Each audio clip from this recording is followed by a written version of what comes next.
ಮಹಾರಾಷ್ಟ್ರದಲ್ಲಿ ಜಲಪ್ರಳಯವೇ ಆಗ್ತಿದೆ. ಅಲ್ಲಿ ಮಳೆರಾಯ ಅಬ್ಬರಿಸಿ ಬೊಬ್ಬಿರಿಯುತ್ತಿದ್ರೆ ಇತ್ತ ಬೆಳಗಾವಿಯಲ್ಲಿ ನೆರೆ ಎದುರಾಗಿದೆ. ಕೃಷ್ಣಾ ನದಿ ಪಾತ್ರದ 20 ಹಳ್ಳಿಗಳಿಗೆ ಪ್ರವಾಹದ ಎಚ್ಚರಿಕೆ ನೀಡಲಾಗಿದೆ. ನೂರಾರು ಎಕರೆಯಲ್ಲಿನ ಬೆಳೆಗಳು ಈಗಾಗಲೇ ನದಿ ಪಾಲಾಗಿದೆ.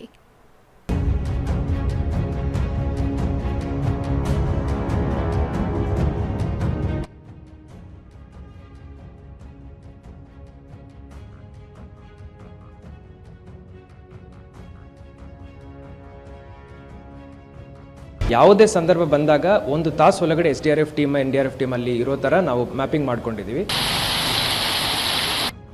ಹುಯ್ಯೋ ಮಳೆರಾಯ ಅಂತಿದ್ದ ರೈತರು ಇವತ್ತು ನದಿ ನೀರಿನಿಂದ ಬೆಳೆ ಕಳೆದುಕೊಂಡು ಕಂಗಾಲಾಗಿದ್ದಾರೆ. ಬತ್ತಿದ ನದಿ ನೋಡಿ ಸಂಕಷ್ಟದಲ್ಲಿದ್ದ ಜನ ಇಂದು ಮನೆ ಮುಂದೆಯೇ ನದಿ ನೋಡಿ ಆತಂಕದಲ್ಲಿದ್ದಾರೆ. ಮಹಾರಾಷ್ಟ್ರದಲ್ಲಿ ಕಂಡು ಕೇಳರಿಯದ ಮಳೆಯಾಗಿದ್ದು ಬೆಳಗಾವಿ ಜಿಲ್ಲೆಗೆ ನೆರೆ ಬಂದಿದೆ.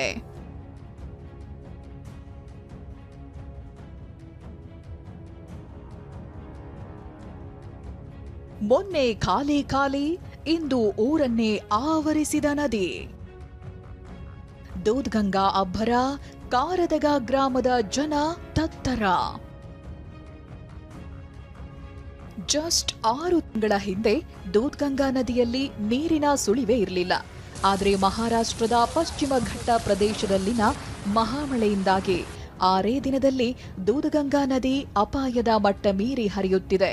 ಅದರಲ್ಲೂ ಬೆಳಗಾವಿ ಜಿಲ್ಲೆ ನಿಪ್ಪಾಣಿ ತಾಲೂಕಿನ ಕಾರದಗ ಗ್ರಾಮದ 4-5 ಮನೆಗಳಿಗೆ ನೀರು ನುಗ್ಗಿದ್ದು, ನೀರು ಇನ್ನಷ್ಟು ಹೆಚ್ಚಾದ್ರೆ ಇಡೀ ಊರೇ ಮುಳುಗಡೆಯಾಗೋ ಆತಂಕ ಇದೆ. ದೂದ್ಗಂಗಾ ನದಿ ಪಕ್ಕದಲ್ಲಿರುವಂತಹ ಗ್ರಾಮಗಳಿಗೆ ನದಿ ನೀರು ನುಗ್ಗುವಂತ ಆತಂಕ ಎದುರಾಗಿರುವಂತದ್ದು. ಬಹುತೇಕ ಈಗಾಗಲೇ ಗ್ರಾಮಗಳಿಗೆ ನದಿ ನೀರು ಎಂಟ್ರಿ ಕೂಡ ಆಗಿರುವಂತದ್ದು. ನಾನೀಗ ಕಾರದಗ ಗ್ರಾಮದ ಹೊರವಲಯದಲ್ಲಿ ಇದ್ದೇನೆ. ಸದ್ಯ ನೀವೀಗ ದೃಶ್ಯಾವಳಿಗಳನ್ನು ಏನ್ ನೋಡ್ತಾ ಇದ್ರಿ, ಈಗಾಗಲೇ ಕೆಲವೊಂದಿಷ್ಟು ಮನೆಗಳಿಗೆ ನೀರು ನುಗ್ಗಿರುವಂತದ್ದನ್ನ ನೀವೀಗ ನೋಡಬಹುದಾಗಿದೆ. ಬಹುತೇಕ ಕಳೆದ 5 ದಿನಗಳಿಂದ ನಿರಂತರವಾಗಿ ಮಹಾರಾಷ್ಟ್ರದ ಪಶ್ಚಿಮ ಘಟ್ಟ ಭಾಗದಲ್ಲಿ ಮಳೆ ಆಗ್ತಾ ಇದೆ.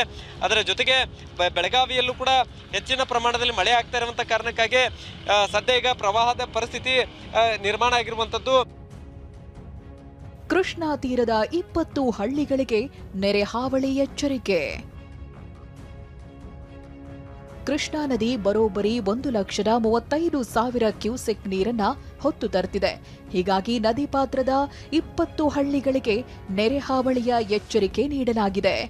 ಕೃಷ್ಣೆ ಜೊತೆ ದೂದ್ಗಂಗಾ, ವೇದಗಂಗಾ, ಘಟಪ್ರಭಾ, ಮಲಪ್ರಭಾ, ಮಾರ್ಕಾಂಡೇಯ ಹಾಗೂ ಹಿರಣ್ಯಕೇಶಿ ನದಿಗಳು ಕೂಡ ಉಕ್ಕಿ ಹರಿಯುತ್ತಿದ್ದು, ಇದರ ಜೊತೆ ಬಳ್ಳಾರಿ ನಾಲಾದಲ್ಲಿ ನೀರಿನ ಮಟ್ಟ ಹೆಚ್ಚಾಗಿದೆ.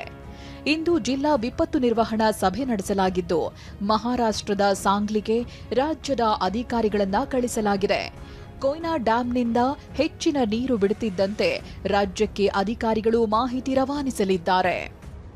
ಪುಣೆ ಭಾಗದಿಂದ ಎಲ್ಲ ಮಳೆ ಆಗ್ತಾ ಇದೆ. ವಾರ್ನಾ ಡ್ಯಾಮ್ ಕಡೆ ಮತ್ತು ಸಾಂಗ್ಲಿ ಕಡೆನೂ ನಾವು ನಮ್ಮ ಆಫೀಸರ್ಸ್ನು ನಿನ್ನೆ ಕಳಿಸಿದ್ದೀವಿ. ಅಲ್ಲಿಂದ ಮಾನಿಟರ್ ಮಾಡಬೇಕು. ಅವರೇನಾದರೂ ವಾಟರ್ ರಿಲೀಸ್ ಮಾಡಿದ್ದಾರೆ ಅಂದರೆ ಇಲ್ಲಿ 20 ತಾಸು ತಗೊಳುತ್ತೆ ನಮ್ಮ ಜಿಲ್ಲೆಗೆ ಬರಲಿಕ್ಕೆ. ಆ 20 hours is a huge gap. ನಾವು ಆ ಗ್ಯಾಪ್ ಒಳಗಡೆ ಇಲ್ಲೆಲ್ಲ ನಾವು ಮೆನುವರಿಂಗ್ ಮಾಡ್ಕೊಳ್ತೀವಿ. ಕೃಷ್ಣಾ ನದಿ ಅಪಾಯದ ಮಟ್ಟ ಮೀರಿದ್ರಿಂದ ಚಿಕ್ಕೋಡಿ ತಾಲೂಕಿನ ಕಲ್ಲೋಳ ಗ್ರಾಮದ ದತ್ತ ದೇವಸ್ಥಾನ ಮುಳುಗಡೆಯಾಗಿದೆ. ಬೆಳಗಾವಿಯ ಕಡೋಲಿ ಭಾಗದಲ್ಲಿ ಮಾರ್ಕಾಂಡೇಯ ನದಿ ಅಬ್ಬರ ಹೆಚ್ಚಾಗಿದ್ದು, ಕಬ್ಬು, ಮೆಣಸಿನಕಾಯಿ, ಮೆಕ್ಕೆಜೋಳ ಬೆಳೆ ಜಲಾವೃತವಾಗಿದೆ. ಚಿಕ್ಕೋಡಿ ತಾಲೂಕಿನ ಶಮನೇವಾಡಿ ಬಳಿ ರೈತರ ಪಂಪ್ಸೆಟ್, ವಿದ್ಯುತ್ ಕಂಬ, ಟಿಸಿಗಳು ಕೃಷ್ಣೆಯ ಪಾಲಾಗಿವೆ. ಸರಿ 2-3 ದಿನದಲ್ಲಿ ಮಳೆ ಆಗ್ತಿದ್ರಿ. 2-3 ದಿನದಲ್ಲಿ ಪ್ರವಾಹ ಬಂದಿದ್ರಿ. ಮಶೇರ ಸರ ಟಿಸಿ ಮುನ್ಗೋದ್ರಿ, ಪಂಪ್ಸೆಟ್ದು ಸ್ಟಾರ್ಟ್ರ ಆಟೋ ಬಾದಾಗೋರಿ, ಅದರಿಂದ ಪೈಪ್ಗಳೆಲ್ಲ ಬಾದಾಗೋರಿ. ಇದರಿಂದ ಪ್ರವಾಹದಿಂದ ಭಾಳ ಶೇತಕರಿಗೆ ನುಕ್ಸಾನ ಆಗ್ತೈತ್ರಿ. ಕಬ್ಬಿನ ನುಕ್ಸಾನ ಆಗ್ತೈತ್ರಿ. ಇಂದ ಗೊಂಜಾಳ ರೀ, ಶೇಂಗಾ ಕಾಳು ರೀ, ಇವೆಲ್ಲ ಹತ್ರ ಒಳಗೆ ನೀರು ಹೊಕ್ಯಾವ್ರಿ. ಇನ್ನು ನಿಪ್ಪಾಣಿ ತಾಲೂಕಿನ ಬಾರವಾಡ ಗ್ರಾಮವನ್ನ ವೇದಗಂಗಾ ನದಿ ಸುತ್ತುವರೆದಿದೆ. ಈಗಾಗಲೇ ಗ್ರಾಮದ ಸ್ಮಶಾನ ನದಿ ನೀರಿನಿಂದ ಮುಳುಗಡೆಯಾಗಿದ್ದು, ಕಬ್ಬು ಸೇರಿದಂತೆ ವಿವಿಧ ಬೆಳೆಗಳು ನದಿ ಪಾಲಾಗಿವೆ.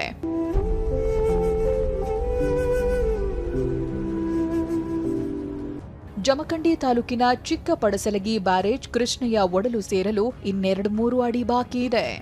ಬಾಗಲಕೋಟೆ ಜಿಲ್ಲಾದ್ಯಂತ ಇರುವಂತಹ ಜಲಮೂಲಗಳಿಗೆ ಜೀವಕಳೆ ಬಂದಿದೆ ಅಂತಾನೆ ಹೇಳ್ಬೋದು. ಅದಕ್ಕೆ ಸಾಕ್ಷಿಯಾದಂಥ ದೃಶ್ಯವನ್ನು ನಾವು ಮೊಟ್ಟ ಮೊದಲಿಗೆ ತೋರಿಸ್ತಾ ಇದ್ವಿ. ಇಲ್ಲೇನು ಕಾಣ್ತಾ ಇರುವಂತಹ ದೃಶ್ಯವನ್ನ ನಾವು ನೋಡೋದಾದ್ರೆ ಇದು ಬಾಗಲಕೋಟೆ ಜಿಲ್ಲೆ ಜಮಖಂಡಿ ತಾಲೂಕಿನ ಚಿಕ್ಕಪಡಸಲಗಿ ಅಂತ ಏನು ಗ್ರಾಮ ಇದೆ, ಆ ಗ್ರಾಮದ ವ್ಯಾಪ್ತಿ ಪ್ರದೇಶದಲ್ಲಿರುವಂತಹ ಕೃಷ್ಣಾ ನದಿಯ ಒಂದು ರೌದ್ರ ರಮಣೀಯವಾದಂತಹ ದೃಶ್ಯ. ಯಾಕಂತಂದ್ರೆ ಇನ್ನು ಮಲೆನಾಡು ಭಾಗದಲ್ಲಿ ಭಾರೀ ಮಳೆಯಾಗ್ತಿರೋದ್ರಿಂದ ತುಂಗಭದ್ರಾ ಕೂಡ ಉಕ್ಕಿ ಹರಿಯುತ್ತಿದ್ದು ದಾವಣಗೆರೆ ಜಿಲ್ಲೆಯ ಉಕ್ಕಡಗಾತ್ರಿಯ ಅಜ್ಜಯ್ಯನ ದೇವಸ್ಥಾನ ಬಳಿ ನೀರು ಬಂದಿದೆ. ಸ್ನಾನಘಟ್ಟ ಮುಳುಗಡೆಯಾಗಿದೆ. ನಾವೀಗ ದಾವಣಗೆರೆ ಜಿಲ್ಲೆಯ ಹರಿಹರ ತಾಲೂಕಿನ ಪುಣ್ಯಕ್ಷೇತ್ರ ಪ್ರಸಿದ್ಧವಾದಂಥ ಉಕ್ಕಡಗಾತ್ರಿ ಕರಿಬಸವಜ್ಜನ ಒಂದು ದೇವಸ್ಥಾನದಲ್ಲಿದ್ದೀವಿ. ದೇವಸ್ಥಾನದ ನೋಡ್ತಾ ಇರ್ಬೋದು ನೀವು, ನನ್ನ ಬಲಭಾಗದಲ್ಲಿ ಸಂಪೂರ್ಣವಾಗಿ ಸ್ನಾನಘಟ್ಟ ಅಂತಾರೆ. ಇಲ್ಲಿ ಸಾವಿರಾರು ಜನ ನಿತ್ಯ ತುಂಗಭದ್ರಾ ನದಿಯಲ್ಲಿ ಪುಣ್ಯ ಸ್ನಾನವನ್ನು ಮಾಡ್ತಕ್ಕಂಥದ್ದು. ನದಿ ಪಾತ್ರಕ್ಕೆ ಏನು ಅಪಾಯ ಇದೆ ಅಲ್ಲಿ ಒಂದು ಕೆಂಪು ಧ್ವಜವನ್ನು ಹಾಕಿರ್ತಕ್ಕಂಥದ್ದು ಇಲ್ಲಿನ ಸಿಬ್ಬಂದಿಗಳು. ಅಲ್ಲಿ ಅದನ್ನು ದಾಟಿ ಯಾರು ಹೋಗಬಾರ್ದಂತ, ಆದರೆ ನೀರು ಮಾತ್ರ ಈಗ ದೇವಸ್ಥಾನದ ಆವರಣದಲ್ಲಿ ಆವರಿಸಿರ್ತಕ್ಕಂಥದ್ದು. ಹೀಗೆ ಬೆಳಗಾವಿಯಲ್ಲಿ ನೆರೆ ಹಾವಳಿ ಎಚ್ಚರಿಕೆ ಕೊಡಲಾಗಿದ್ದು ಮುಖ್ಯಮಂತ್ರಿ ಡಿಕೆ ಶಿವಕುಮಾರ್ ನಾಳೆ ಬೆಳಗಾವಿ ಜಿಲ್ಲೆಗೆ ಆಗಮಿಸಿ ಮಳೆ ಹಾನಿ ಪರಿಹಾರ ಕಾರ್ಯಗಳ ಬಗ್ಗೆ ಮಾಹಿತಿ ಪಡೆಯಲಿದ್ದಾರೆ. ದಾವಣಗೆರೆಯಿಂದ ಬಸವರಾಜ್, ಬಾಗಲಕೋಟೆಯಿಂದ ರವಿಮೂರ್ತಿ ಜೊತೆ ಸಹದೇವ್ ಮಾನೆ, ಟಿವಿ9 ಬೆಳಗಾವಿ.